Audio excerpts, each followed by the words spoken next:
Gamers, I have a PSA. Net neutrality being in danger is a good thing. Now, hold your horses.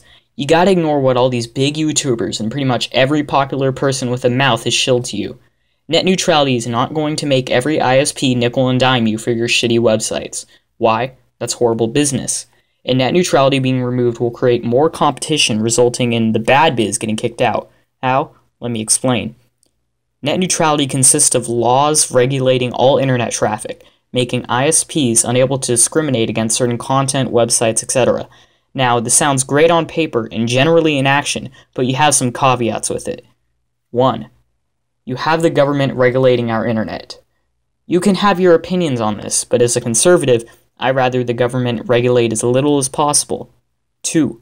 It fucks over ISPs. These giant services like YouTube, Netflix, etc. take boatloads of bandwidth, which it just drains an ISP. But the ISPs can't do anything about it, thanks to net neutrality. Removing net neutrality will allow the ISPs to give more accountability to these platforms for their massive bandwidth usage. The reason net neutrality is shilled so much is this is huge for these platforms. They will have to take more responsibility for their consumption and will drain money from their pockets, which to me is for the better. But you may then ask, doesn't that mean we will be nickeled and dimed to make up for it? Most likely, no. What will probably happen is these platforms will have to pay the ISPs themselves, even more than they already do to have their content distributed. And they're gonna wanna, because they need to keep making their money.